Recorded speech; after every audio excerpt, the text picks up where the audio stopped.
At 7:04 p.m., November 1st, 2022, we'll call to order this regular meeting of the Reading Board of Education.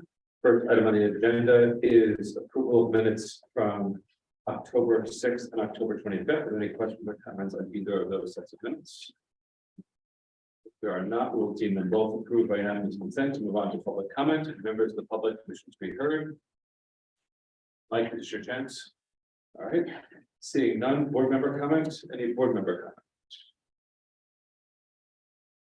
Right along to administrative reports, Dr. McKinnon. Okay, good evening, everyone, and happy Halloween for yesterday. We're excited to get to the discussion and public action item of the agenda. So for administrative reports, we'll start with Melissa with her administrative report for over at Reading Elementary. Sure. Good evening, everyone. So yesterday was quite the adventure navigating my first Halloween parade at RES. It was fabulous.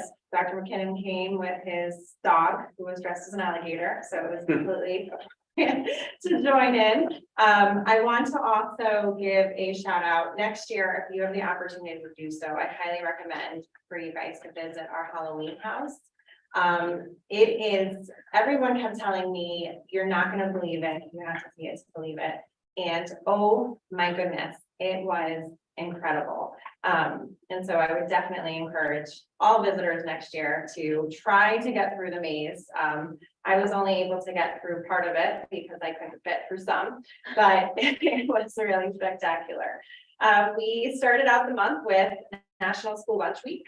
Kim and I got an opportunity to serve some food in the cafeteria. We worked 3 lunch waves. Tracy Gibbs, one of our lunch helpers, she is fabulous. She put us to work, no problem, handing us some gloves, and we were scooping chicken nuggets like the best. So it was actually a really great time. The kids thought it was very funny to see their principal and assistant principal on the other side of the class. But we really enjoyed it. We also had Fire Prevention Day on October 13th. The Reading Fire Department came by, talked to students about fire safety, showed us, students were able to tour their fire truck. They were able to show us their new ladder. It was really exciting for kids. We also had our 4th grade mile run, which was at Joel Barlow High School on October 21st. Rocky the raccoon also joined. Unfortunately, he was not able to do the mile run because he was not in the best of shape. So he was not able to participate in the mile run, but a huge shout out to our physical education teachers, Ms. Starkey and Ms. Emerito. And then we had our first school climate meeting, which included staff members, teachers, our members of our fine and practical arts team, and also a parent in the community. We talked about our school improvement plan. We looked at our own survey data, and we just had some really great conversation about how we can bring students into the conversation and also start working on more of our whole school assemblies and building more of that school spirit. And then we will be having our Veterans Day Assembly on November 11th. I believe I sent an invitation, so please, if you are able to attend, I encourage you to do so and just RSVP to Rachel Saluzzi. Great. Thank you. Okay. And I think we can go to the company for a special services presentation while we wait for.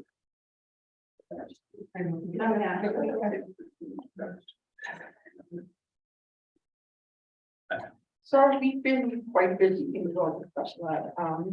I know that a lot of districts are struggling with the CT set, that's become a very dirty word in special education. As you know, the state moved to a new system, which has been fraught with some challenges.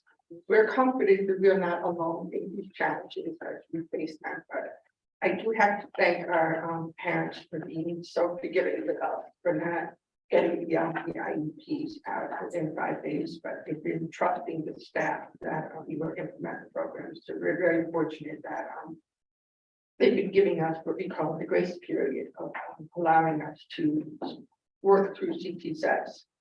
We've had some really good conversations, particularly at the elementary level, regarding what we call the bridge and basis clarifications. You know, as you know, last year we had some unique challenges that presented with the building. So we very quickly, with your support, we able to put interventions in place. But now we're just fine tuning what those interventions are. So I have to say that the kids that are in those programs are doing very well. We've been able to see that they're still able to maintain their academic growth, which is very important to us. So we're very thankful that we've been allowed to put these programs in place.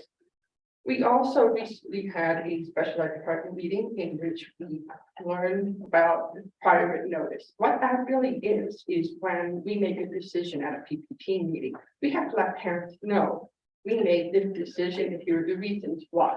So we wanted to strengthen our ability to be transparent in what we call that prior written notice. So we actually did some professional development around that area. To how can we accurately reflect the decisions that come out of the meeting and what are those decisions based on? So Michelle Logan, who's our counselor, really did a very nice professional development for our staff to help them grow in that area.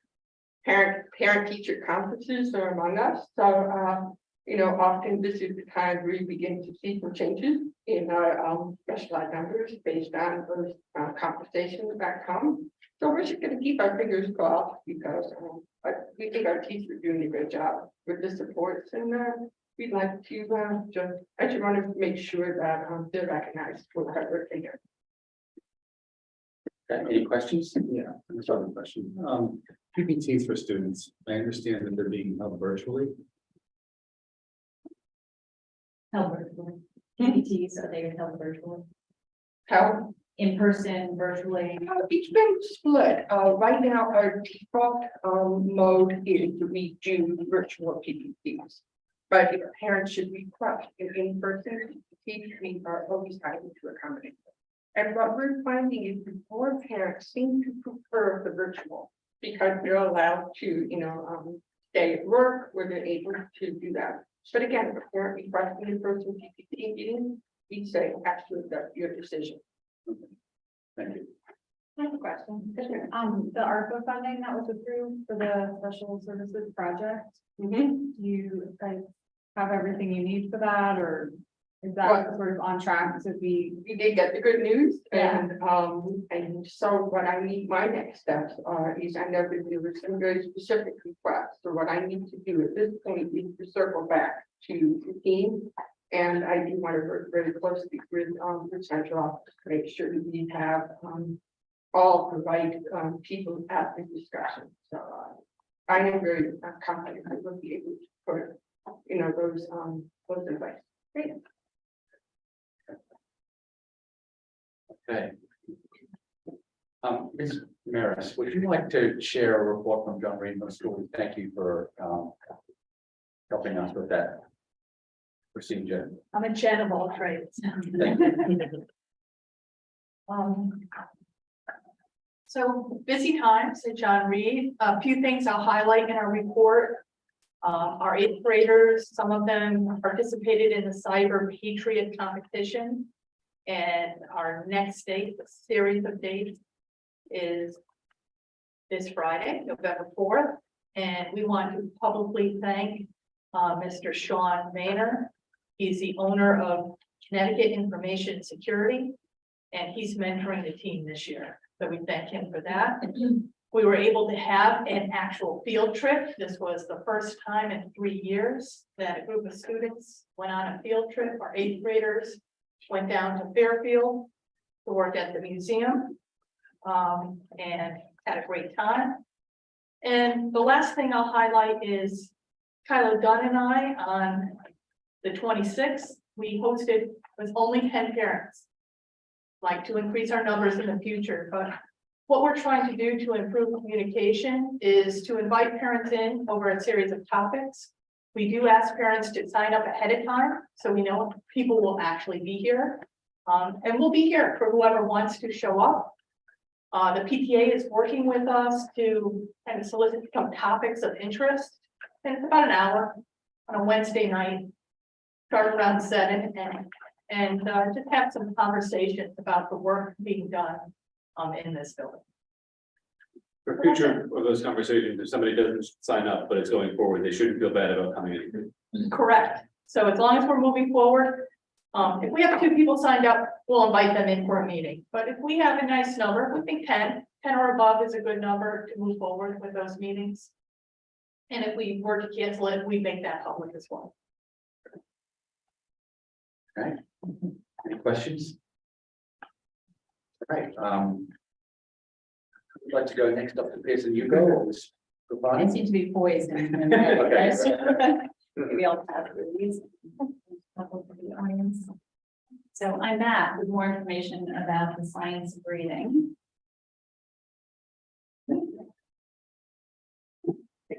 Copies are going around the table.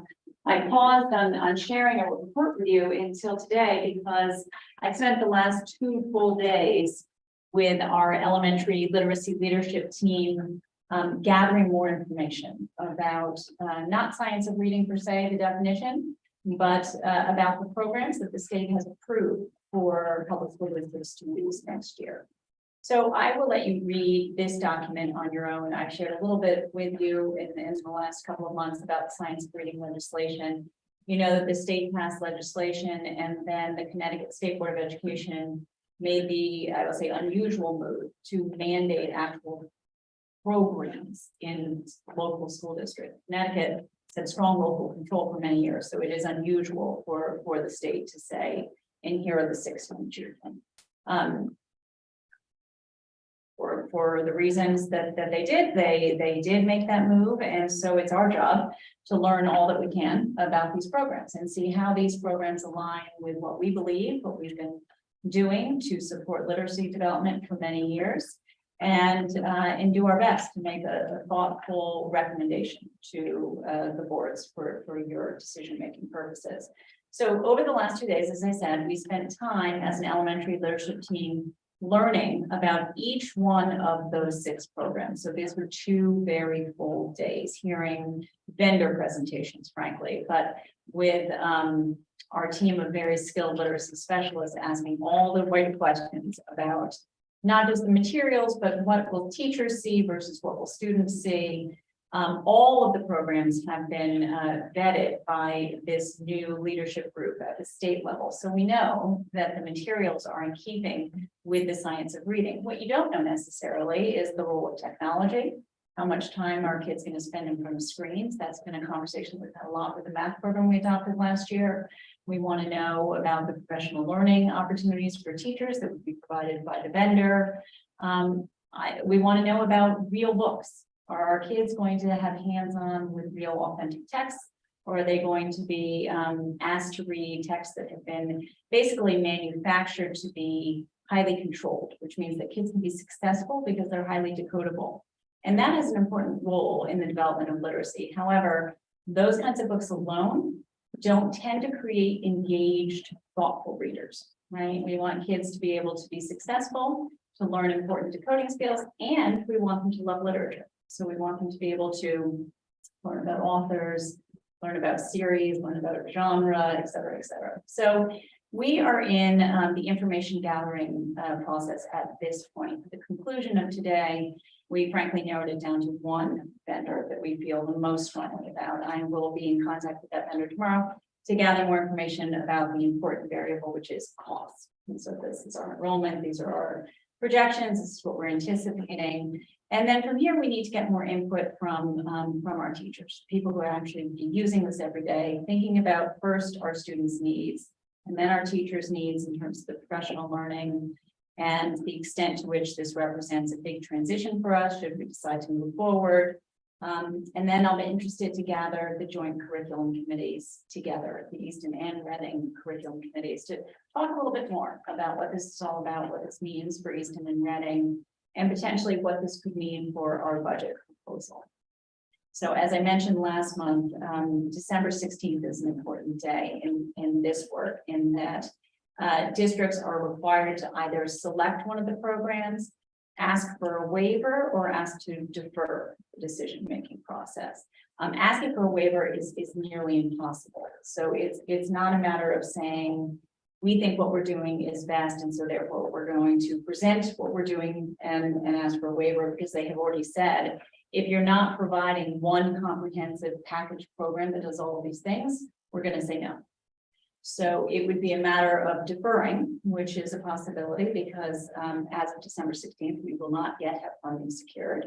Or to decide to advance part or whole of the adoption to all of you as part of the budget. So a lot will be happening in the next several weeks on this front, and that's why this is sort of a continuing theme in my office. Do you have a sense of what peer towns are doing? Peer towns were certainly at the meetings in the last couple of days. I would say within DIRG A, you have the strongest feelings about why us, honestly, because we, DIRG A is the strongest performing area of the entire state. And so for all the reasons why the science of reading is so important, there are some legitimate questions about, yes, important, but to what extent is this necessary for us? I would say we could always learn, we can always improve.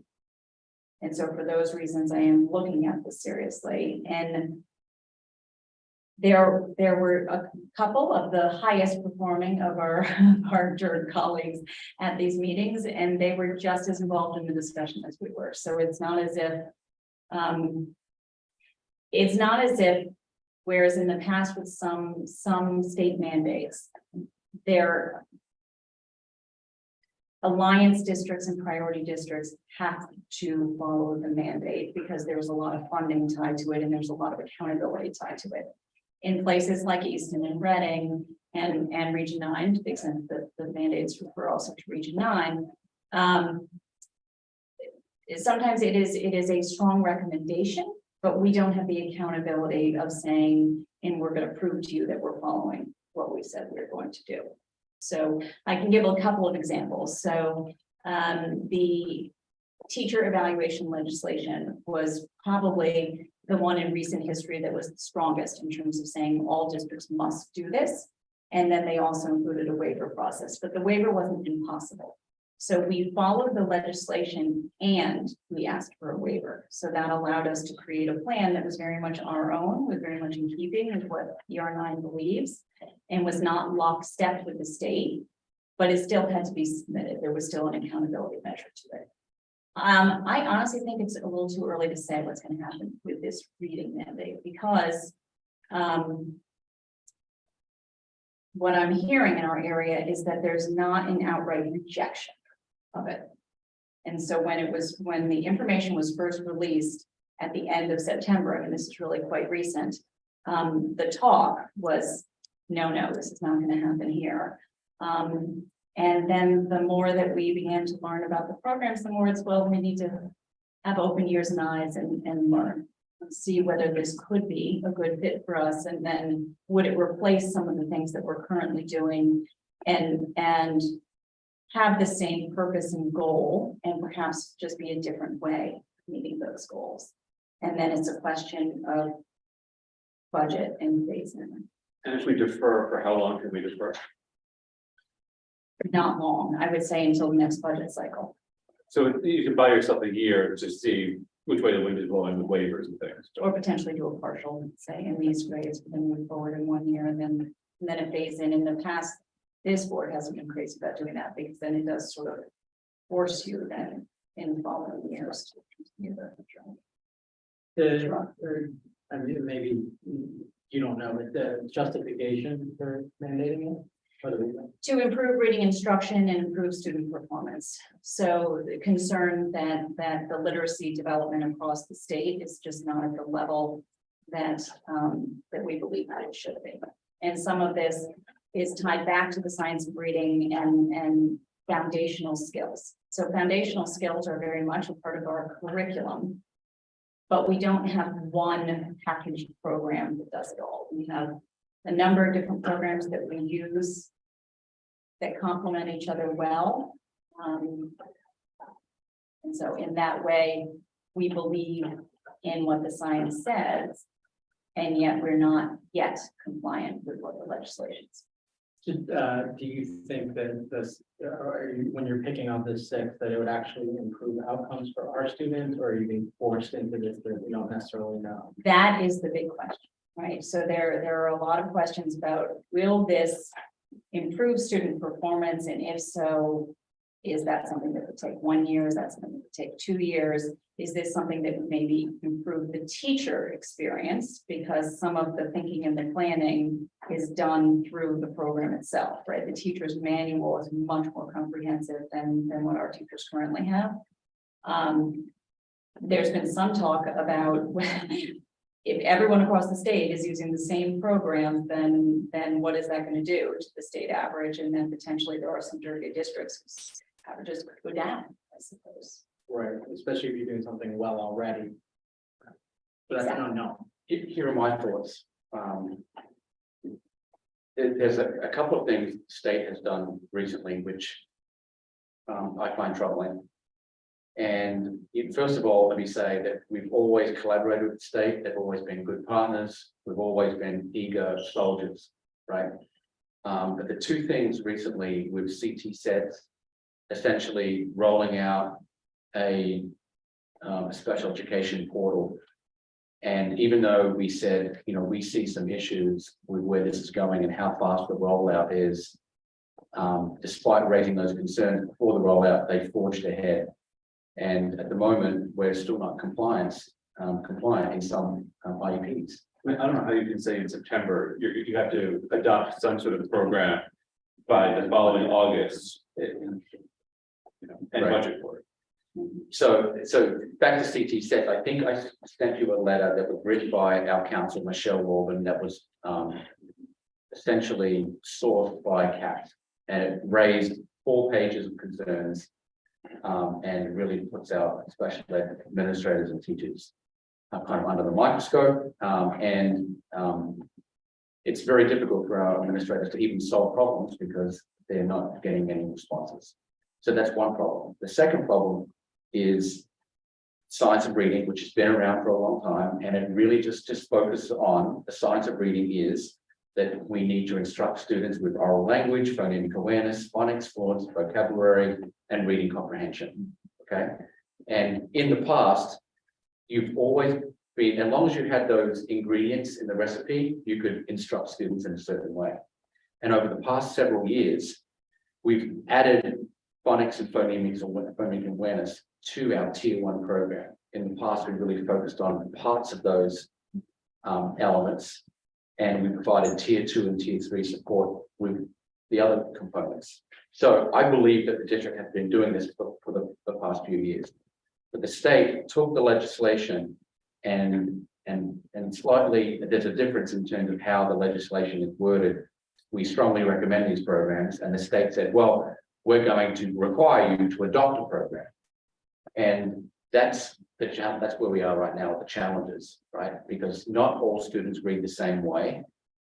And it's like saying, getting back to my recipe example, you must go to the same store to get these 5 or 6 ingredients, where perhaps in the past you had the flexibility to do those 5 ingredients in a couple of different places based on your personal preference and so on. So this could have maybe $100,000 impact to our budget. And it's the same type timeline if we don't ask for an extension. So the Durgay school districts, we fully support the science of reading. We believe that these 5 essential ingredients should be taught in our classrooms. And we're weighing the approach and the programs that they're recommending at the moment. And at some point, we may come back to you. And as a board, we may write a letter kind of explaining what our feelings are on this particular matter. That's what some of our colleagues in surrounding towns may do. We support the science of reading, but we question kind of where we are, this mandate to use a one-size-fits-all approach to students who may already not need phonemic awareness and phonics. Right. Is the state providing any funding support for the requirement? They have not released the details of funding support, but if there is funding support, it probably did not find its way to grow. We're not on that map. So I think stay tuned and thank you, Stay Dr. tuned, Disson, yes, I Bell, think for. It was the State Department of Education that mandated these 6 programs, or the State Board of Education. It came from the commissioner. State Department of Education. Yeah. I'm just wondering what the remedy is and who to complain to. Yeah. Yeah. So I think stay tuned on that. And so lastly, we have Mrs. Grafani with, Yes, so you should have, I believe that you have the chart of accounts memo in front of you. I want you to meet with myself.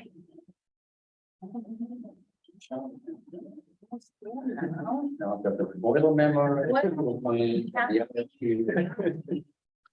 You have the other memo? Yeah. You're missing that. I Probably paperwork. did not have that memo. No, not this one? No, that's. No, that's the board. That's spoiler memo. I'll walk you through it and I will email it to everyone and maybe I can email it to Jen and she could. If you email it to me now, I will have copies by the time you're done. You are just amazing. Thank you so very much. What I do. So one of the things that we talked about was really trying to make sure that the budget object summary that you receive on a monthly basis has more meaning. And in order to do that, we need to look at each one of those objects and compare it to what we had planned and what we had estimated, and then what we actually are doing, and then make those adjustments. So I'll just remind the board that transfers over $10,000 require board approval. And then you always get a transfer report that's anything under $10,000. But I wanted to, in a moment, you'll get the memo that walks you through all of this. But first, for our certified staff, our hiring is complete for our administration and our certified staff. And so now it's the opportunity for us to be able to reflect on the actual amounts that we are actually spending rather than the estimated figures. And so this, I think, will really make a positive impact on that budget object summary. So you'll be able to see the changes in those particular lines. So as an example, many of them, by the way, are just a change in assignment from one thing to the other.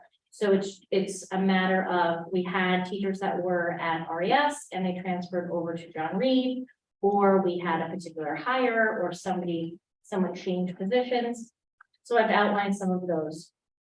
So there are basically 4 different lines. The RES certified teachers to the John Reed certified teachers, then PPS, and then the school psychologists, and then our certified admin. So some of those, when you get the report, you'll notice are under $10,000, but I wanted to put them all together in a chart for you so that you could have a good sense for what that was. And then I would like to ask the board to approve a transfer of those funds so that when you look at the information, it's accurate.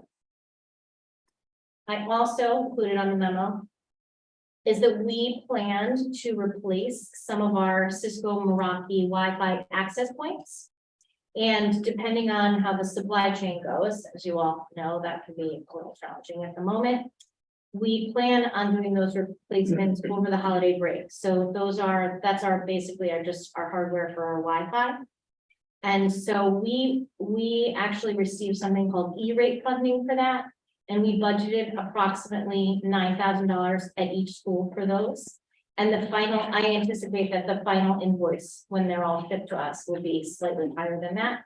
It will be under $10,000, but I wanted to mention that because A, we're doing the work. I want you to know that we're upgrading some of our Wi-Fi components that were part of our technology plan. And B, you'll see that in a subsequent transfer report. Then lastly, when we made the budget last year, we took all of our instructional software and we lumped it into one place, which was great because we want to have all the software in one particular location, but we coded it all to be humanities.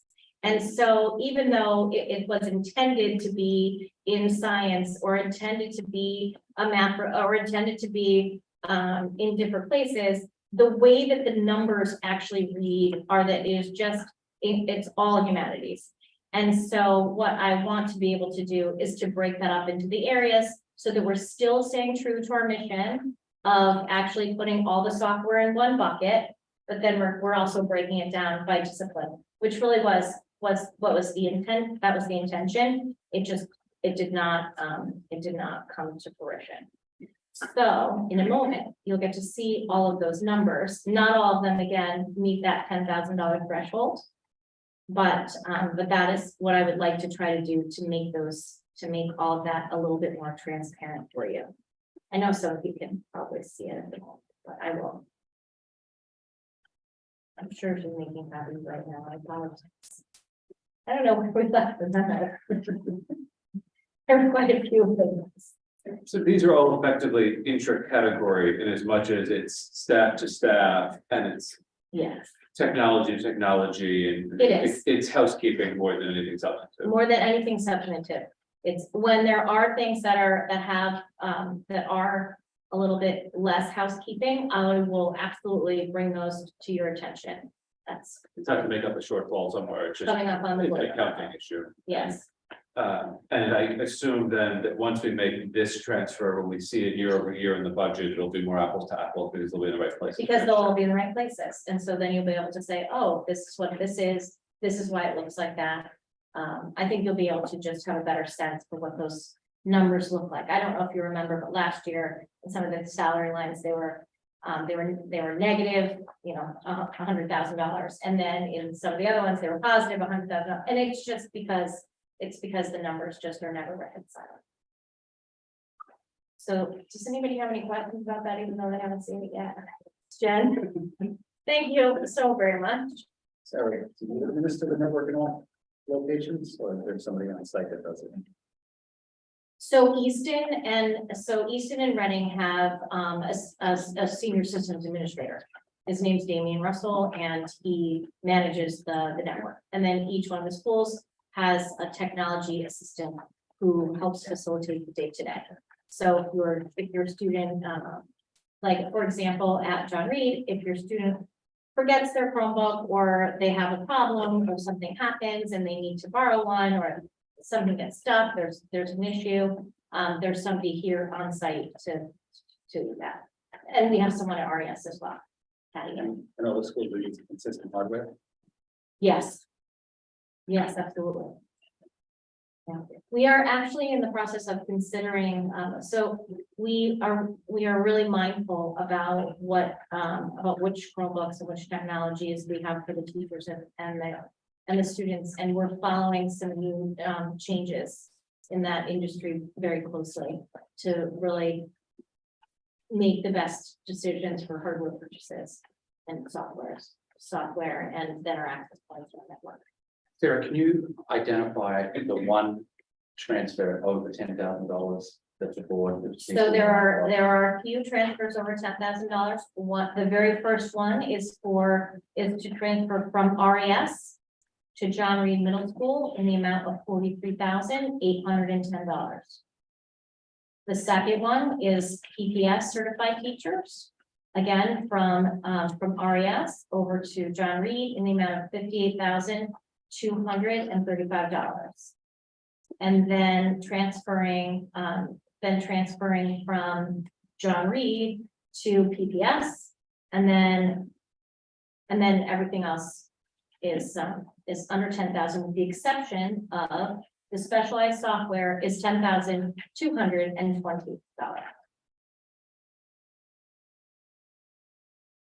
And thank you to our human resources, Vicky Cram, for helping me with all of the salary work and putting this all together. You have a suggested motion that the board authorize the transfer of funds as reported by the Director of Finance, Operations and Technology and adjust the budget entries in 22-23 school year as indicated in the November 1st Reading budget transfers memo. Somebody want to make that motion? I'll make the motion. Laura, is there a second to that motion? Sharad, any discussion on the motion to authorize the budget transfer? I would just note that I think most, if not all, are probably intra-category and don't require board action, but it's certainly not problematic to provide that. I just wanted to make sure that anything over $10,000 you didn't see show up on a report and wonder, why did that $43,000? If there's no urgency, it's better to have the conversation than to be, have the question later, so. Yeah. And I do think it'll just make it cleaner for the reports later. I'd rather have you all know what we're doing.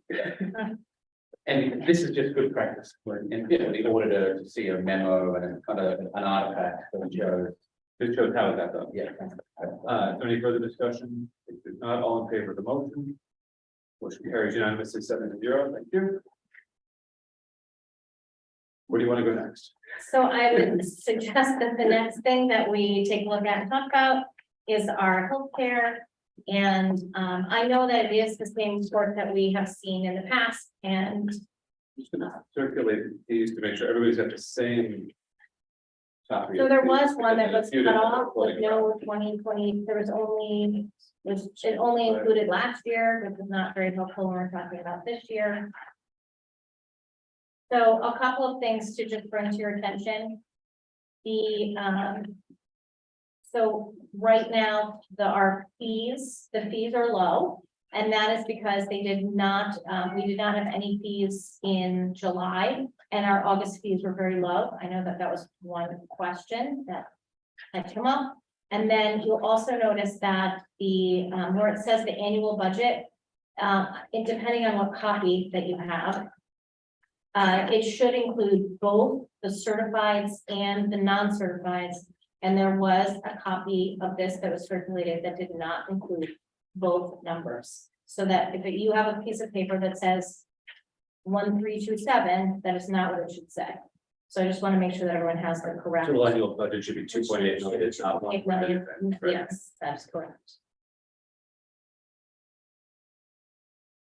So right now, it's very early in the year. We're just following along. We're fine. Great.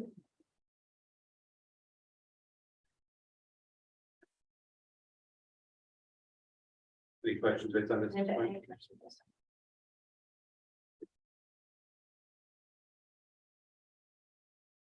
The next time. All right. Make sure. So that, So, those are my. Yeah. the question, Sarah, about the USDA food program, the free lunches that I understand are sort of coming to an end in the next few weeks. Yes, What's the status on that, and who's taking charge of communication to families if there's going to be a change in that respect? so, so you as the board chair on Friday will receive a lovely memo that outlines when we're going to end the program. Make sure there's some time for you to take a look at that. Also, the pricing for next year, and we plan on ending at the end of break. It's a nice clean time so that when people come back on January 3rd, then it makes sense to have that be the point when lunches will no longer be free. But the board chairs should expect to receive a sort of a packet of where we are on Friday, Is there going to be a proposed change in the milk prices? and a proposed change in the milk prices. I think that it's pretty self-explanatory with the amount of food cost increasing. I just know that discussion about meal prices has traditionally been a tri-board conversation, so there needs to be a change going into calendar year 23. We might have a conversation about having a special joint meeting. Special Have that joint fun conversation. Thank you for letting me know that. We can do that. And I mean, potentially, I'm we're going going to to try, yeah, we're going that's- to try board meeting the 1st of January and the last week of January. Right now, we have nothing in the first of the January. Because We could have a special meeting for that to decide that though. I would certainly think so. And I think we can have a conversation about what the impact is and whether the three chairs want to meet jointly or just pass it through in our December cycles also. Right. So it helps to be on the same page at least.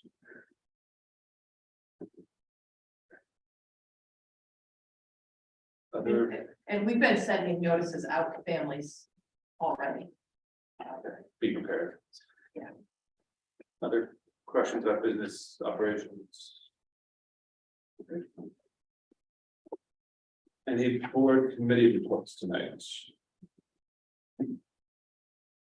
Now we'll go on to discussion and possible action We'll start with the 2023 Board of Education meeting calendar, and the board received a draft from me this afternoon that is different than what is in the board packet.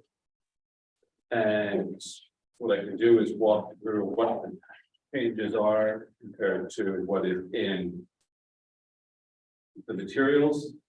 The decision was made to not meet the week of January the 3rd at all, to provide the administration additional time to finalize their budget presentations, which means that the week of January 9th, 2023, the proposal is that the budget will be presented on the 10th in Easton and on Thursday, the 12th here in Reading. And so there will be no meeting on the 3rd, no meeting on the 5th. There will be a meeting on January 12th, which is a Thursday.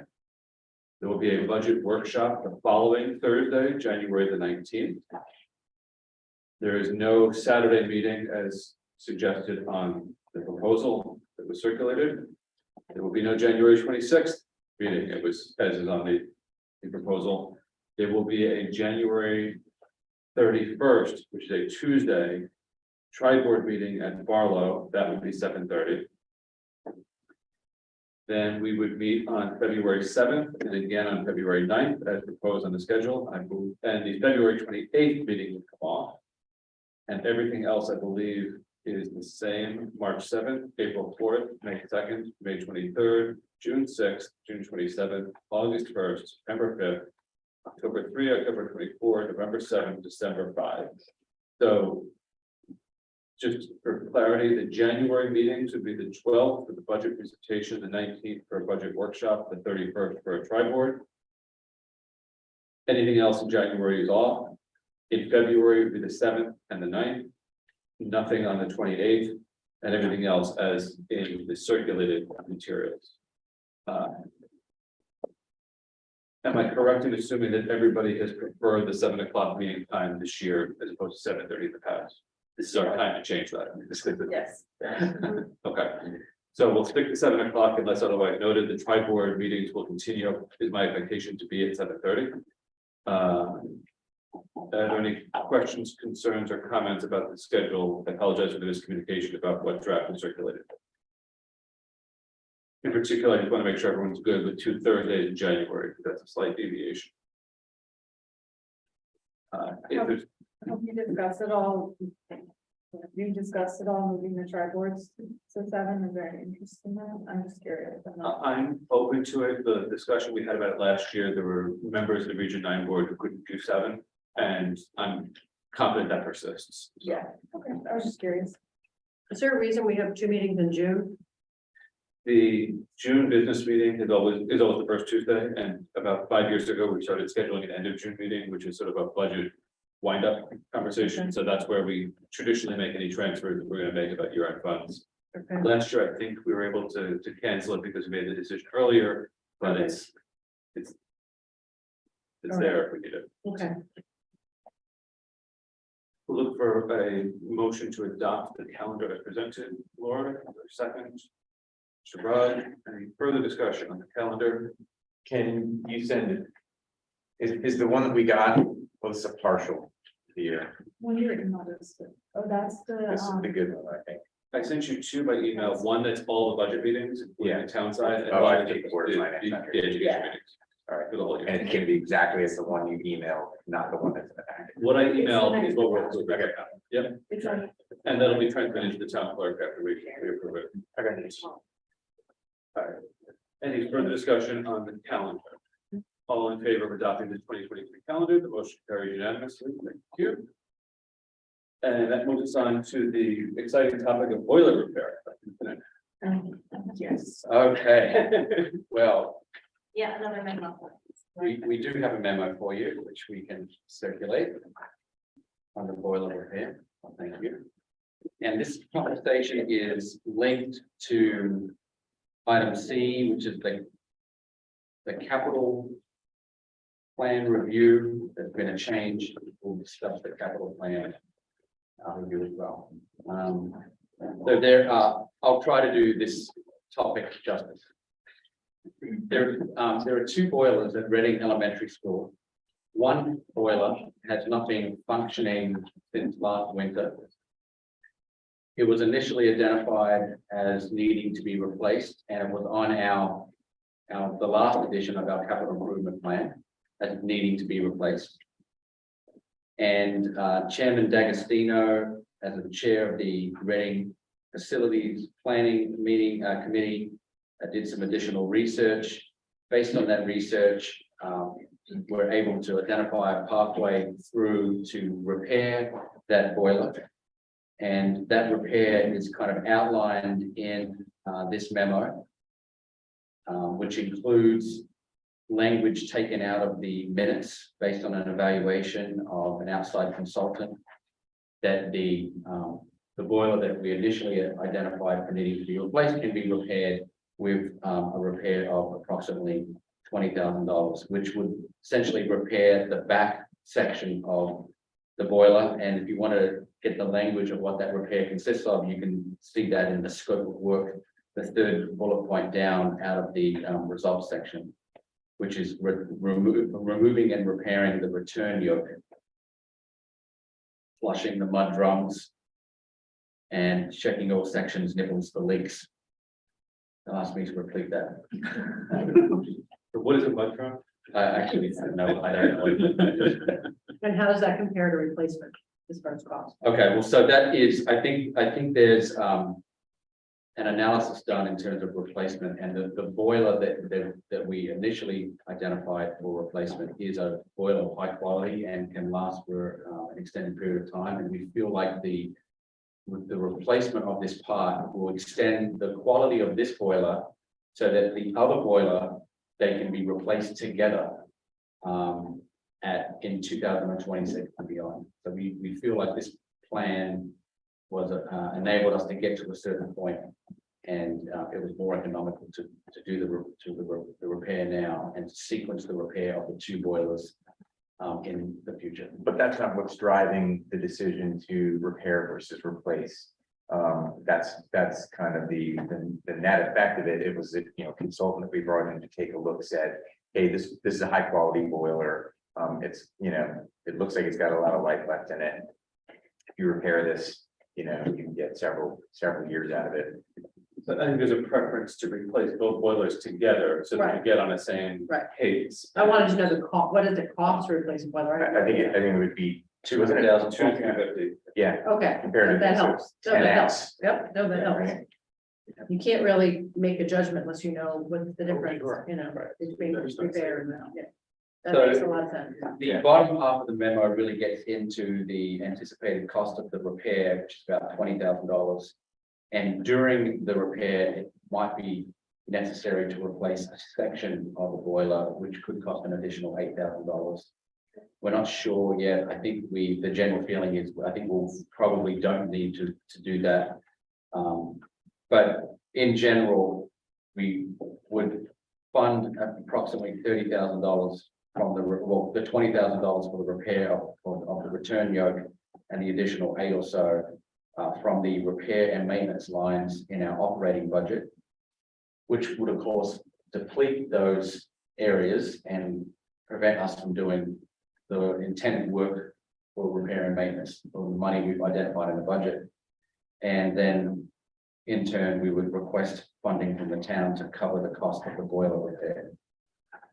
And so this memo kind of outlines that we needed repair, that the facilities committee did the research. We're identifying, kind of the scope of the work and how we're going to pay for it. When would this take place? Yeah. Right, I don't think there's anything to approve per se, it's an informational update, but it should be before we get into the pros and cons. Is there any concern with sort of, anytime you start repairing something on an old system, that other things could pop up, or you think the 8,000 pretty much will cover any other costs that can pop up? I believe the committee said they're 90% sure that won't happen. However, there's a possibility that it could happen. And so if it did, they actually have the sections that we would replace already, but we've already kept the sections in the last repair. We have the sections in the basement. And so we would, From the decommissioned boiler, right. Even if we decided not to correct me if I'm wrong, even if we decided. First, if we discovered that the section was bad, the one section that was possibly leaking.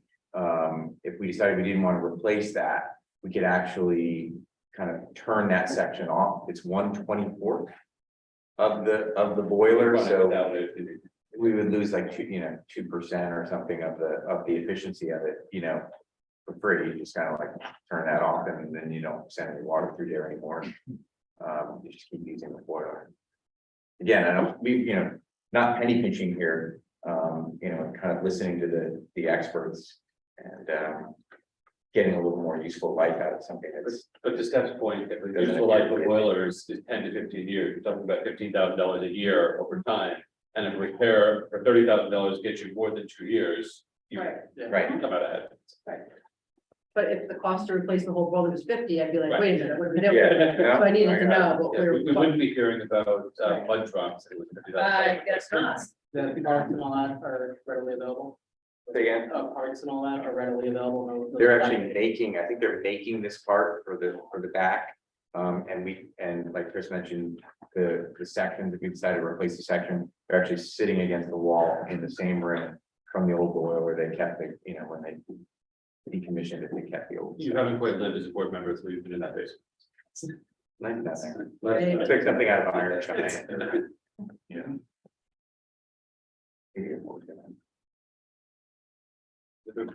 Boiler related questions. So then we will prepare a letter to the town that kind of that. Actually, how would I like to do that? I think we can work it out in the context also that in 2 weeks, we have a long range financial planning committee meeting. It can be joined as a explanation for why the boiler got dropped off our capital plan. The $30,000 represents what portion of the money we had budgeted in that line, Just about a little bit, so it'd be very Oh, yeah. fantastic for us to have money that is to replace those things. That although we had it in Well, the. in our for that repair, school, oh, yeah. for repair and maintenance, yes. So that's not a big, I can go back and take a look, but when we're looking. I know that we will not have enough funds in repair and maintenance with this additional $30,000. Unless we talk about where we would take. Transfers from somewhere else. Where we would take the money from to put it into those lines. So if, I can definitely look at that. If you ask me, if you ask me to investigate where what that would be. But this does have a significant budgetary impact because it is $30,000.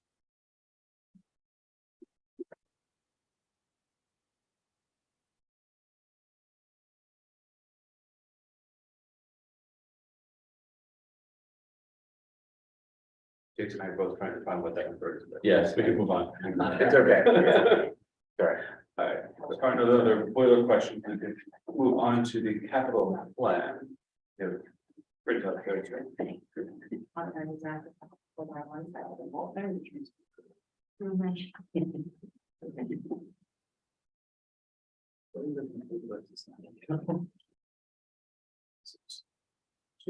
we actually have this other than Jason or Mike or Laura or Mike want to summarize how we got to what we're looking at? Dealer stories. Did you just look that way? So one of your repair lines, you have $3,832. And that's for some of your repair.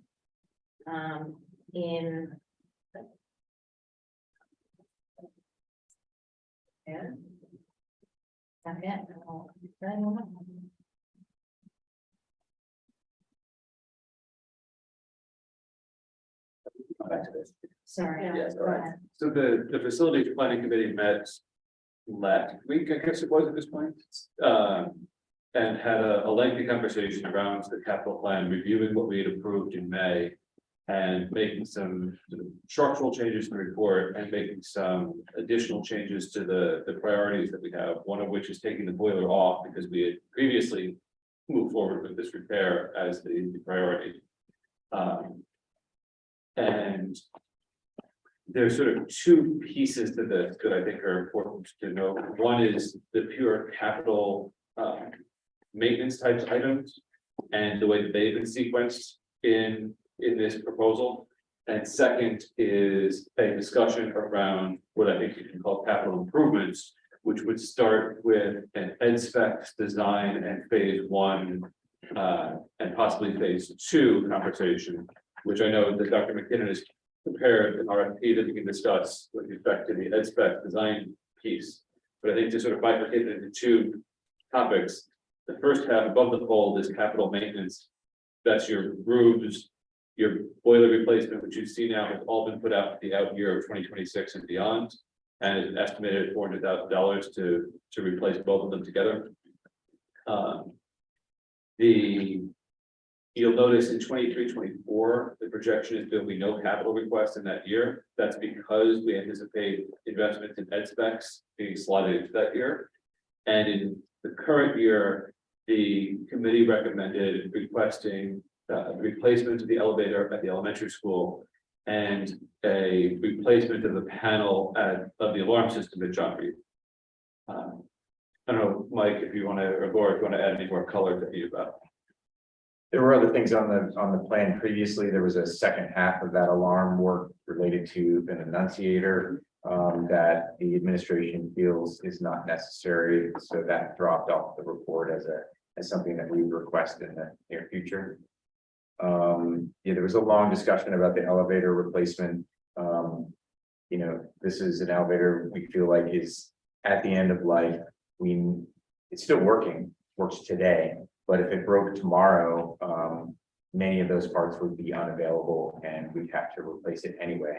And knowing that, one, it's at end of life, two, that it's old enough that parts are not available, I think now's the time, because if it did break and we weren't able to repair it, I believe there are a certain number of students that wouldn't be able to access the second floor, being used as a freight elevator and as an elevator for students, and there's a certain number that wouldn't be able to make it up This to is class. proactive maintenance as opposed to reactive, but in light of the risk of what happens if it doesn't Yeah. work. It's kind of right there in the middle of proactive and reactive. It's Been on the plan. Yeah. It feels like for years, always as a not this year, but maybe next year, and the committee felt that next year is coming. I didn't even know there was an elevator. Yeah. If your kid is ever lucky enough to be on crutches over there, you'll know about the elevator.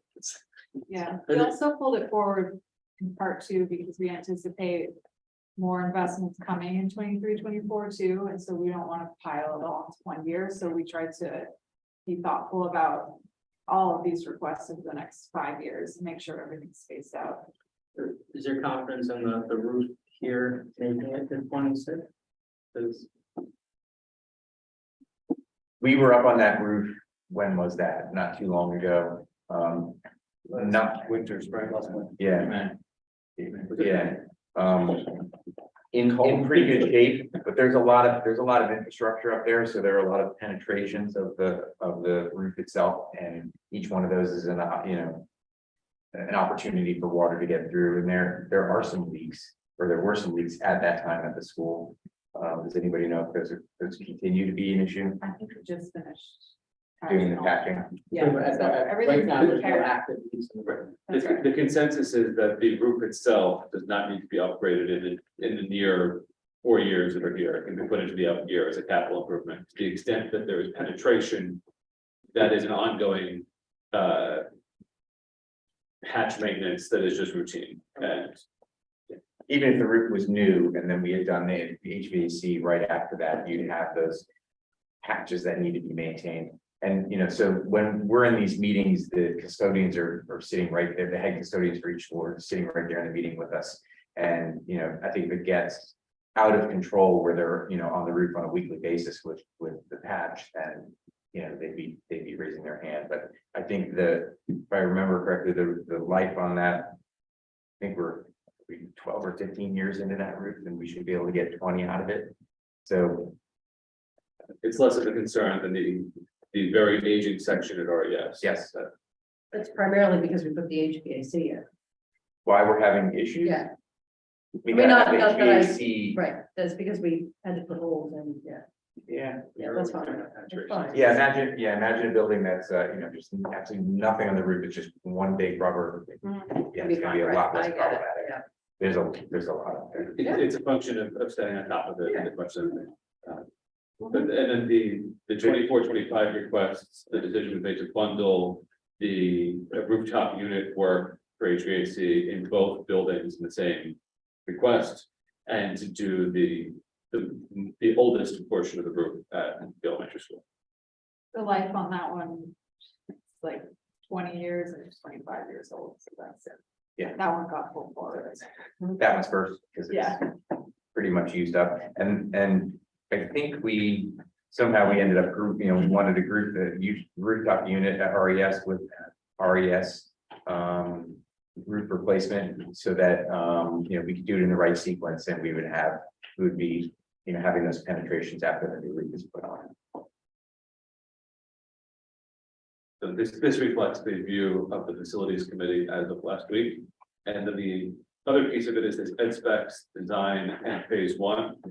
And why don't we ask Dr. McKinnon, if you can describe briefly what ed spec design is before you get into your RFP. What I want to do is describe and understand it, approve the capital plan, then we can talk about the RFP. Okay, so the top half of the capital plan is really talking about infrastructure in the building that have to do with keeping the building operation. So roofs, boilers, alarm panels, elevators, and so on. We also care about the design and the content inside the building as well as it relates to learning. So the furniture, the tables, the technology in our classrooms and so on. And just as buildings age over time and you need to replace a roof and a boiler, you also need to upgrade furniture and other areas that impact student learning. And student learning has changed over it's always changing, but it's changing more recently where we encourage students to collaborate and work together and so on. And if your classroom desks are like this, that's a pretty old model. And our classroom furniture and our spaces really need to reflect kind of the way in which students are learning. And so if you go kind of backwards and go up in grades, if you go to a college campus, you'll see a lot of opportunities for students to work together and collaborate. When you go into the workforce, you'll see a lot of opportunities for your colleagues to work together as well. And so we want to see those priorities met in our classrooms. And if you go into certain areas of our building, I don't think they reflect the standard that we want them to reflect in terms of the age of some of the furniture and the spaces that haven't been updated in quite some time. So, and ed specs is part of the building process where you identify the building envelope, how many stories, how many square feet, and the ed specs is really having conversations with administrators. Architects come in and they ask teachers and administrators and the community, tell me about how you want your school to look like on the inside. What do you want the furniture? How do you want the furniture to look? What kind of technology do you need? And ed specs is almost like a blueprint for all of those things that I just talked about. And they really support our learning goals. So the ed specs is really an opportunity for us to have conversations with administrators and architects about what the future design and improvements on the inside of the building that affect student learning. And it's a required part of a building, a new building, but you could also use ed specs as a way in which to renovate or to improve the content of the building as well. So it was the recommendation of the committee to move forward with recommending to the board that we move forward with retention of an ed specs design consultant to help give us an idea of what could be done in certain targeted spaces. And to request in the current year funding for an initial phase of work based on those recommendations. And so in keeping with that, Dr. McKinnon has put together an RFP to start that work with the goal that we could bring to the town a proposal both to fund the consulting work and phase one, either through an ARPA grant, the remaining ARPA fund, or through the traditional capital financing of the town. But before we dig into the RFP, are we comfortable with the capital plan or any other questions? Or can we have a motion to adopt it as the current capital plan of the Board of Education? Comment first about ed specs clarification.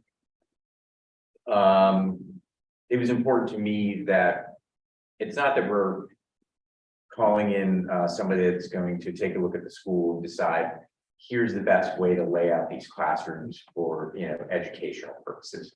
This is our administration sitting down with, you know, a specialist saying, here's how we envision the space to work. You know, here's what Jason and his team would like. And then they just organize that into a format that we can, you know, evaluate for. Help me understand how to turn this room into something that meets goals A, B, and C. Mhm. Do we want to fill in this estimate or do we want to go through the estimate first before we, I don't think we have an estimate until we have bids back and a further understanding, but okay, so we're not gonna, unless Jason, if you're comfortable putting an estimate in for what ed spec and design phase one might be. Can we put a range? You know, the goal of the RFP is to identify bidders and then we have conversations about where we think it could be to $50,000. I mean, I'd be comfortable approving it in blank right now, and when the results of the RFP come back in December, when we sit down in January, revising it again with a more firm understanding both of what the proposal is and where it's going. I don't know. okay, just to be clear though, we're not just approving the cost for the design or the design work, we're also approving an amount from phase one, or The proposed, essentially requesting an amount. the proposed capital plan says that in the current fiscal year, we will make a request for the design in phase one. Okay, We just don't know what the number for either is at the moment. Well, for example, And then we we have, guess on the design. yeah, we have roofing at RES at $2,459,000, $459,087, right? That's not a current number. Right. Right, it's on the plan as a. Somebody once said that's not.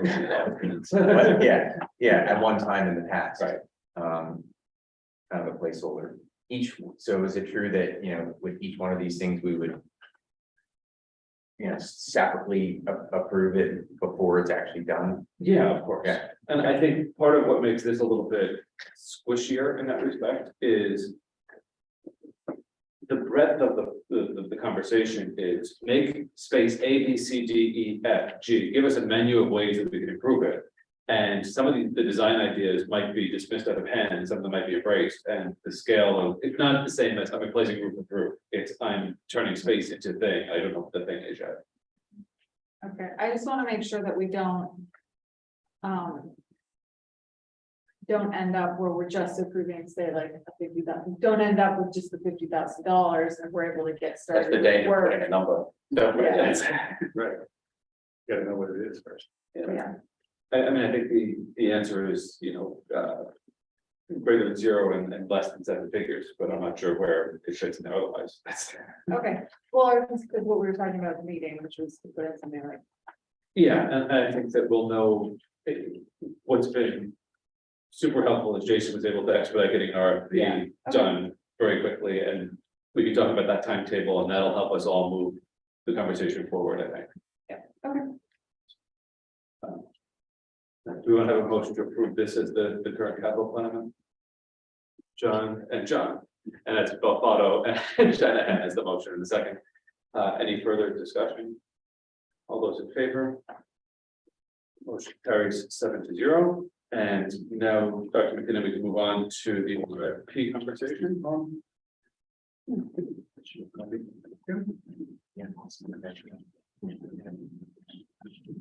Okay, so the RFP is for architectural and design services for Reading Elementary School and John Reed Middle School. And if you turn to the first page, you'll see an introduction that really provides a little bit of information about when Reading Elementary School was built and when the various wings and additions were installed, the same for John Reed Middle School. And when I was looking at this research, I was surprised. The school was built in 1948. There were additions in 57 and 72. and so on. And so you can see the same information for John Reed Middle School. The third paragraph in the background section essentially says both buildings are in satisfactory condition. There are some areas of both schools that are showing their age, including furniture, fixtures, and finishing. The Board of Education is committed to provide an inspirational learning environment for students and staff that support our strategic priorities, focused on collaboration and 21st century learning. The successful firm will assist us in implementing these teaching and learning concepts into innovative design spaces that satisfy current goals and future learning needs. If you turn over to page 2, it describes under visioning work, the way in which an architect firm would be expected to work with our teachers, administrators, our board members to identify design objectives and educational specifications as outlined in the first section, and consider how those learning spaces are currently utilized and recommend enhancements for those spaces. I did include some examples of what the space could mean as a starting place, but so they include over at Reading Elementary School, the grade 2 wing, the kindergarten wing, taking a look at the library, but that doesn't mean that we're entirely focused on those areas. And John Reed Middle School could be looking at the library, looking at the space as a starting place as well. The deliverables should be that the architect firm provide renderings and drawings that feature enhanced learning spaces based on the conversations that we have. These drawings show interior elevations, floor plans, options, and FF&E recommendations. FF&E stands for furniture, fixtures, and equipment. So it could be library shelves, it could be tables, chairs, it could be cabinetry. See the cabinetry in the back there, where it has the sink and the cabinetry, so it could be that type of work as well. And then if you look at the schedule, so this is really the important timeline, is if you approve the RFP tonight, then we could post it by this Friday. By the following November 11th, we would ask for those bidders who are interested to do a pre-bid tour building on November 16th. The pre-bid tours would be at Reading Elementary School on the 16th at 9 a.m. and John Reed Middle School at noon. And they'd be mandatory. They would, I didn't say mandatory in the bid, but I can add that before. It's hard to bid and like that with Yeah, I mean, I could add the word mandatory, but it's obviously, you're not, add the word. Yeah, Mandatory for bidding, yeah. They could potentially do it at a different time though, same with a different time, right? You do it as one shot, I you mean, everybody has the like same fair. Like a Ideally- pre-bid meeting. Ideally, you want them all to hear the same, Yeah, the same exact thing from the same person at the same time. yeah. Then we provide them, this is pretty standard on the third page, you provide them with a time for which they can ask follow-up questions. And then we have a time where we answer those follow-up questions. And here's the key piece of information, we provide a deadline on December 6th. Where perhaps a subcommittee of the board would, the goal here is we receive the bids, and we could receive 1 bid, we could receive 10 bids. The idea here is that you want the companies to come back and give a presentation to the board about their vision for the space, and kind of talk a little bit about their process and so on. And if we can narrow the field down to 3 finalists to present their proposals and to be interviewed by the Board of Education at a special meeting, then that would be the best scenario that we talk about. Yeah, we could do it either on a full board basis, or we can trust the facility committee to do the vetting and bring forward one proposal as a contract to be awarded by the board. But the key deadline is that the bid will be due on November 6th, and then the paragraph below that is that there's some mechanism to identify a smaller number of bidders to go deeper and to really have presentations about what their proposal. December 6th, you mean? December 6th, yeah. I have a question back on the scope of work. Just paragraph 2. You list out, areas that, are very specific, but, right before that, so that these areas may include the following spaces. So, should they be proposing, looking at the entire school or just these spaces? Or is that going to be clarified at the walkthrough? I think we need to make a decision prior to the walkthrough whether we're, showing the bidders the entire space or whether we're limiting it to certain areas. What would concern me about limiting it intentionally is that you may have firms that have a vision for a space that you're not considering as a candidate for improvement, that they could materially improve. And that we're just not thinking about. And if they come in, if they walk through the 4th grade wing at RES, that the 3rd floor there, and say, hey, have you ever thought about doing this? It costs $8,000 and it's material improvement. We've missed that by not walking the whole building. But I also don't want to turn the scope of this into an albatross. I guess we could, Say, we could walk through the entire building, but say we're particularly interested in these areas. Yeah. Right. That area. they just change made to must and say, May It's must include any portion of the building. Yeah. But must, I'm not even sure must is important.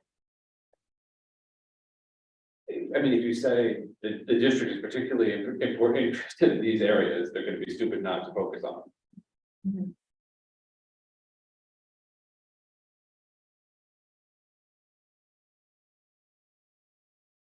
yeah, maybe change to something like these areas may include any, any portion of the school, but we're particularly interested in.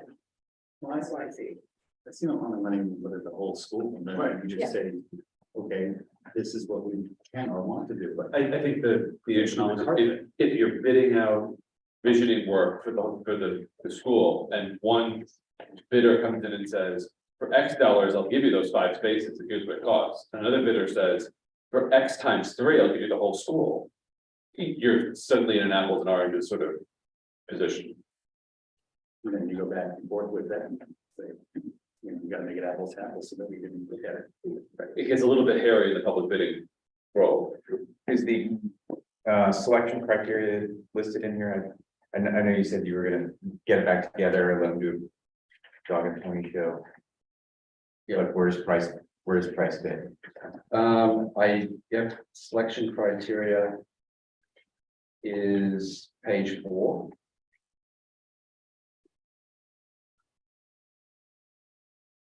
Pretty broad. It's not the lowest bid. I mean, you can pull it all the way back and say that we're looking for somebody to provide architectural services for the education and learning spaces in both buildings. And then it becomes a test for them as to what they consider to be most important. The risk is you get scopes to come back and say, here's how I would change every single thing in the building.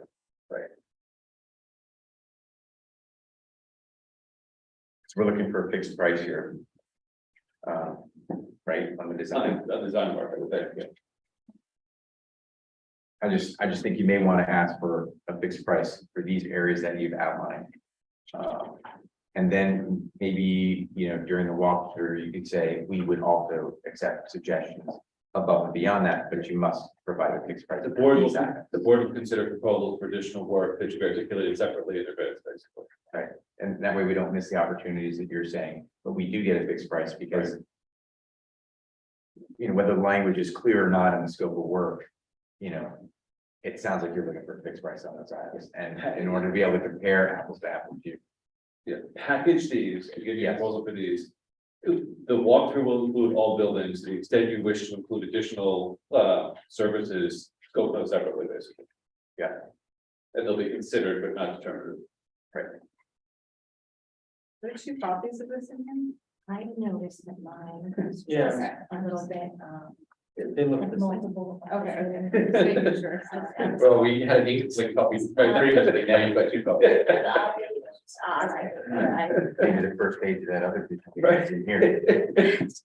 Yeah, there's a chart of accounts in the middle. Right, yeah. For my memo. That makes sense, to you, Jason? Yeah, ed specs are a little bit different than a roof and a boiler. Right. It's, Yeah. it's really having conversations with a team. I mean, we're going to get a firm that we feel can provide a vision and kind of disaggregate all the areas we think we need. But really the important work comes after we get the bid, which is the visioning conversation. We're not having that before we get the number. We're having that after. Do you perceive this, the part where that Chris is talking about, maybe looking at the other spaces as part of that process? Is that what you're thinking? I think that sort of hoses the winning bidder to a good extent. It's, I've agreed to do this for X, and now you're gonna tell me you wanna see what. No, what I'm saying is I've agreed to do this for X. But in this process of visioning, are there other areas that you think would be beneficial? I personally think you could probably get a good sample size when you say, these are the areas we're particularly interested in. And develop your renderings, your floor plans, your furniture, identify a vision of what this area looks like, and then give us a price. Like, you could probably make a decision based on the quality of that work and the vision, and infer that the person, that particular group can also take that same formula and apply it to X or another location, another part of the In a sense, you do it in sort of two phases. So this is the first design request for proposals, and if it's focused on these areas and you're going back out to bid in 4 months. No, for but- another one. No, but if you picked a group that you think, now you compared them, I don't know, how many groups you got, 5, you said this is the best one, and now you have the best one, right? The question then becomes what the threshold is for when you have to bid out work, and if the next project is X dollars, it's over a threshold that we should be bidding, and we're back to where we started. And you have to go through the bidding process again. You just That's- have to do that's- more work. That's the question / concern that I'm. What I'm saying, I meant more of like a process thing. Can we just say, hey, we I found? mean, I guess you say it's a change order, and treat it that way. As if you said, I bid out the roof and I decided to do the air conditioning, do we just change the contract and do the air conditioning too? We could structure it where like. Everything is in scope, but we're looking for detailed plans for those specific areas and we're looking for high level thoughts on everywhere else, right? Where they can sort of say like. These 3 spaces we think could be, easily improved, but don't bother with these 3. And then we can choose to give them, to either. Ask for more detail on those areas, or we can extrapolate design from the areas we've already gotten detailed designs on. Because otherwise, I mean, I guess my only concern with limiting it and then saying, if you want to propose on these additional areas, they're not really incentivized to do that, because they're just gonna go out for the bulk of the work, and they're not. I don't see much incentive for them to, move like work for other areas.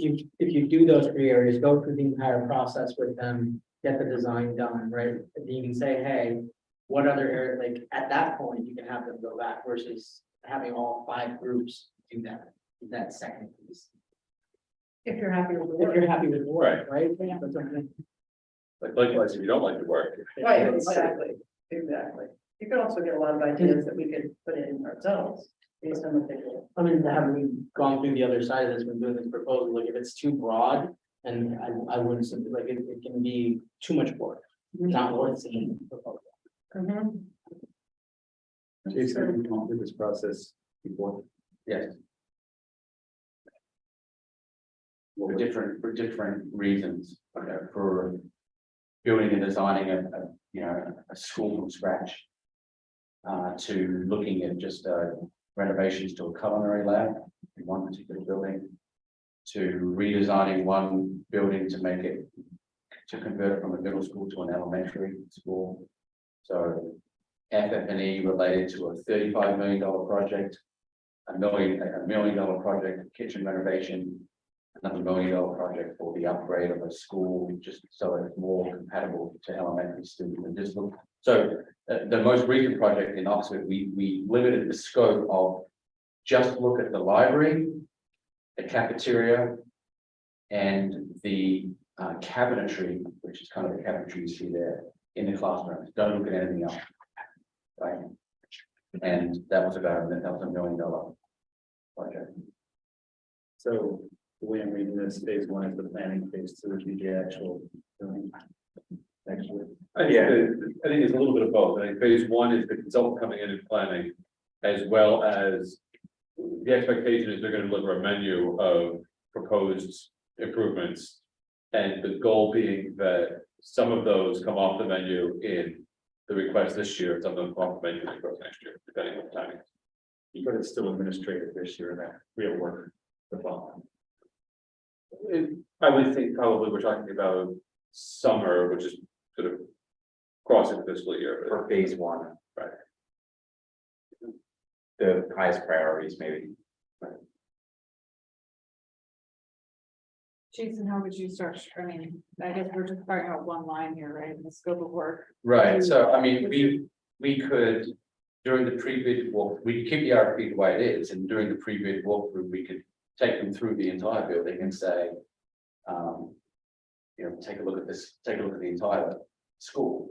We're particularly interested in these areas, and, you know, we're gonna assess the quality of your bid based on, you know, you targeting these areas. But if you have an idea, like you said, what the entrance to the school looks like, not the entrance, you know, like Reading Elementary School, when you walk in, there's the office, there's the library, and they say, well, we really think you could improve the space by doing X, and it's not there, then maybe you consider that as part of the bid. You want to bring that company back to. Yeah. Right. Yeah, I mean, if we're articulating that, right, we're looking for quality here, not price. If you change the word may to are expected to, does that help? These areas are expected to include. Yeah. That gives you a little bit of flexibility in the walkthrough, provides a little bit of expectation that they are expected to write a proposal that includes this. So the first sentence is may target several areas of the school. These areas Are expected to include. are, okay. You know what, I read that, I think I'm gonna figure this out at the walkthrough, and I think you really should figure it out at the walkthrough. I mean, I think everybody needs to leave there with it.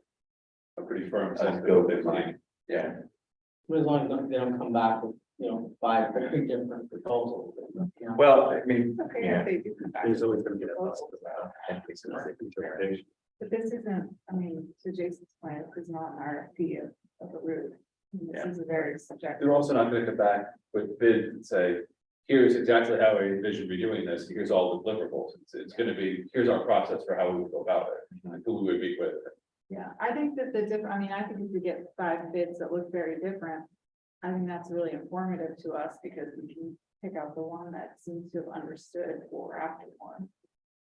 So I don't think there's an issue with getting differences back. So what was that? Do we read that? Could I invite the chair of the facilities committee to give a comment? So I think what you need to do is you need to define the proposed scope anyway. And really what you're looking for is you're looking for a design firm, right? So to, include all your discussion, why not just say that you're looking to upgrade the learning environment to include 21st century designs.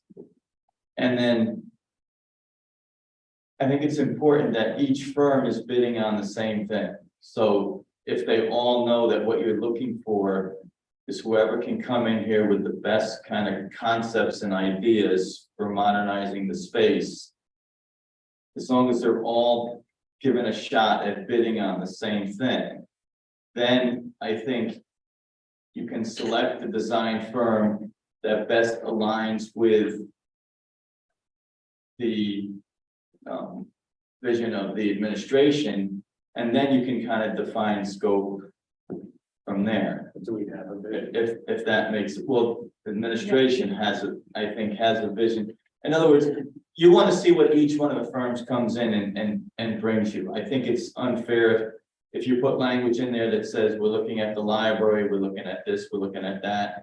And another firm comes in and they go, we looked at the whole school and wow, you can do this over here and you can do that over there. I think you're better off just to give them all a shot, say what you're looking to do is to upgrade, you know, the learning environment. And then you can kind of go through and figure out, you know, the menu, which parts you want to do and which, you know. It sounds almost like you're suggesting that we make this very high level, say the scope of work is a design firm that will come in and help us improve the buildings to be 21st century learning communities. And then at the walkthrough, you say, welcome to John Reed Middle School. Here's the entryway. We're going to take you to the library. This is one of the areas we envision is needing help. Here's the community room. This is another one of the areas we envision needing help. Here's the 6th grade wing. Here's the 5th grade wing. Here's upstairs. Here's the gym. Have a nice day. Well, yeah, you can, so a couple things, you can redefine the scope, but basically what you're looking for, and so I'll use a concrete example. Let's just say you were going to install, you wanted to put HVAC ventilation into the building, right? So you do a feasibility study, you know, RFP for firms to put together proposals for how you would install HVAC in For the this design. building. And you might get one firm that comes in and says, we're gonna put VRF units, those little mini splits in every classroom and small, you know, and do it that way, and it's gonna be X. You might get another firm that might say, we're gonna put, you know, units on the roof, and we're gonna, you know, blow everything down, and we're gonna do it this way. So you're gonna get different concepts. And then you're gonna choose of those firms which way you really think makes the most sense. And then you get, you know, again, what would be your next thing, which is like a feasibility study, which is basically then they give you, you know, kind of a cost analysis of what it would cost to do what they're saying. I guess what I'm saying is that it doesn't seem like we have the scope yet. And I don't know that we're going to have the scope until we start to do some of the collaborating with the designers as to, you know, how broad the It's scope a is. chicken egg problem to how much you want the bidding firms to be driving, identifying the spaces versus how much you want us to be identifying the spaces. Yeah, but basically, I think when you see presentations from the firms, you're gonna see very different approaches, right? You're gonna see some that, you know, you're gonna go like, wow, that's totally what we want to do. And some that you'll be like, yeah, you know, I think that's really what you're looking for with the RFP, is you're looking for which firm is going to give you that design that aligns with Jason's vision. I expect it to be a lot of, this is our team, this is our experience, here's an example of a school that we brought from. Here's what A we've to done. B. It's not gonna be, here's 6 renderings to the community room, because that's the work, not Correct. the proposal. Correct. So, but I do think that initially you have to make it known that everybody's bidding on the same thing. That's the Right. whole thing of an RFP. It would be unfair to have one firm just bidding on the spaces that you identified and have another firm coming in with a But I bigger mean, just vision. look at it almost, you know, This language doesn't. It says, no, it says to include. What I'm saying is it's better to keep it a little more broad and let them come in and give you. But the concern there is if you keep it too broad, what if one firm hits these 4 things that Dr. McGinnis identified and another firm completely skips over those 4? Then you don't hire that firm. But Well, no, but if you, without being specific, it's like if I, you know, repair a room in my house, I say, hey, come look at my house, they miss that room. Yeah. Or that's say, hey, this is the room trying to upgrade. Exactly. The language we currently have, which is with the slight change that Chris said, which would say, instead of these areas may, it would say these areas are protected. I think that just makes it a little bit more clear that it's, you know, we're looking for thoughts on everything, but we, you know. and I would bet you that at least one bidder asked the clarifying question, do you mean that you want it to be this, or do you mean you want it to be something else? And I. Yeah. Ed-specs. We're gonna have to answer that question by the deadline Right. in order to get any bids. Ed-specs includes the carpet that you're walking on, it includes the doorknobs of the handles, it includes bulletin boards, it includes all the paint on the wall, tile in the hallways. And so you have to provide some scope. So I like the idea of, this is the whole school. If you see something that if you see something that is, something they can improve. But to also include these areas, because I do see the whole reason that I started thinking about this was the west wing. Yeah. Of RES, right? Yeah. Which is, and we walked through there, I believe that whole second grade area. Chaos. Is need. Right, Yeah, And if I just, one more thing, how are you gonna pay for this? are we gonna pay for the study? So bids come back December 6th. You're gonna select a winner. I think the bids, let's say we get 10 bids on December 6th.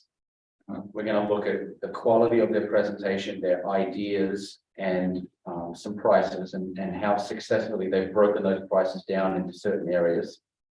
And they come up with a number. And then a smaller subcommittee perhaps then looks at the 10 bids and narrows But it down. it's like broader question Is is, how do you where's pay the, for it? where's the money come from? Well, it says the bid's good for 30 days. it's Are not we gonna- going through our operating budget though. I know, and that's why Mike's asking the question, because that won't get approved until the referendum in Well, not necessarily, May. because if it goes Unless through the you're upper doing process. it goes through a different something process. else. I'm just thinking. This is all walking back from the meeting in 2 weeks about long range planning and putting the town on notice that this is a request. And saying, here's how we're going to do this.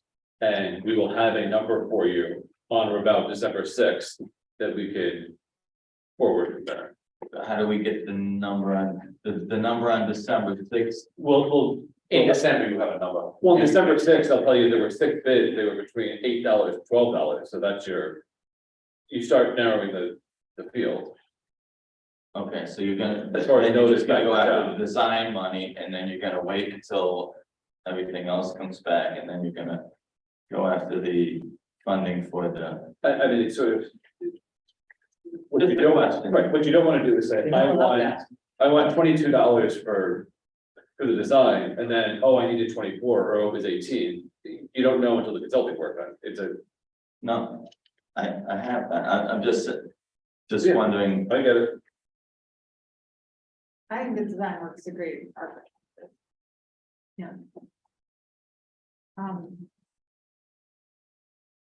Okay, Is there any other changes? Think you're gonna want more than 30 days? Yeah, I'm trying to get it, I was trying to come up with an answer in December. Right, You think the firm will be able to meet that? I don't think. You mean respond by then? Yeah. Yeah. I think it's a lot of work. Yeah, you're coming up with renderings and everything. But Well, I don't think they are. They're just- It's more of a pitch. Right. Not the design, not the design itself, it's just, Yeah. here's what it's gonna cost to do the design. Your proposal is gonna be a modified You give version. it Plan for it. You get them in less than 30 days though. Sure that they have more. Today's only November They're first. not sitting there waiting for us. No, I'm sure It's there's. 36 days. Yeah. What we do is, it's not about that. No, but you have to do the work in your head before you do the work. They'll find out when they do the walkthrough. It's enough time, right? They all say, hey. Well, when 0 people are here the walkthrough, you know. Yeah.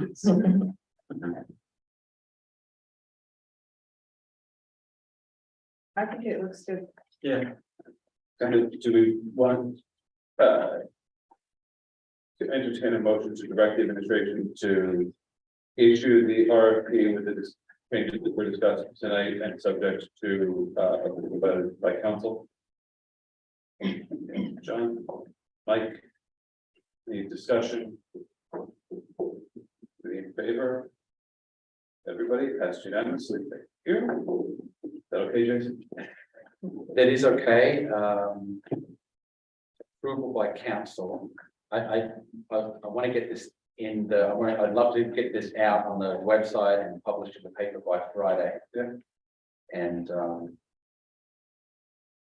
So minor changes are possible. I would suggest sharing it with Shipman, not to wordsmith it, but just to make sure that the Central elements of it. essential elements and the legal pieces are all there, because I know that it was built off of a Yeah, this would be, construction RFP as opposed to a service RFP. I just Yeah. want to make sure there's no magic thing. yeah, sure, yeah. The, you know, the things in terms of liability insurance and contract terms and schedule and all those things, that's all respect. If it's all built on their model language anyway, to reduce, that would be. Yeah. Particularly.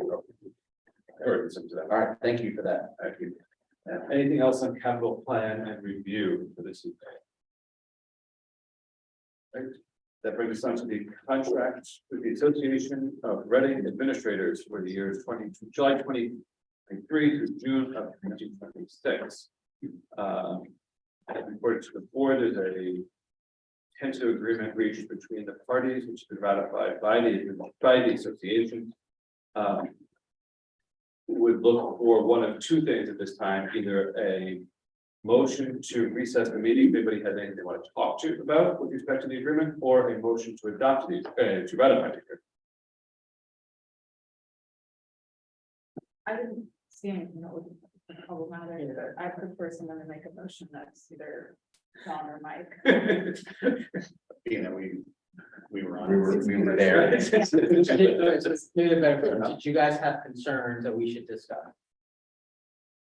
I'd make a motion to go into executive session to discuss it. I think it would be, we'd be recessing to a non-meeting. This call. Oh, that'd be good. I'd make a motion to recess for non-meeting. Is there a second? Or just adjourn the meeting? Favor? We Oh, can't no, adjourn the we have meeting, to come but come back. back to it. Yeah. All in favor? The meeting is to stand in recess at 8:45 PM, and it's going to mute the Zoom. Inviting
It is 8:50 PM. We are coming out of recess. And we are resuming with the discussion of contract with the Association of Reading Administrators for 23 and 26. Is there a motion? Typically, is there a motion to ratify the agreement with the Association of Reading Administrators for 2023 and 2026? Thank you, Mike. Is there a second? I'll second. Laura, thank you. Any further discussion? All in favor of ratifying the agreement? It's carried unanimously. Thank you. That was 2023 to 2026. Yes, and you got both of those, that. Mike and Laura. Oh, yeah, absolutely. Just didn't get all the language we should be doing there. Right, there being no further business, we'll look for a motion to adjourn. Mike and Laura, any objection? Seeing none, we are adjourned at 8:51 PM.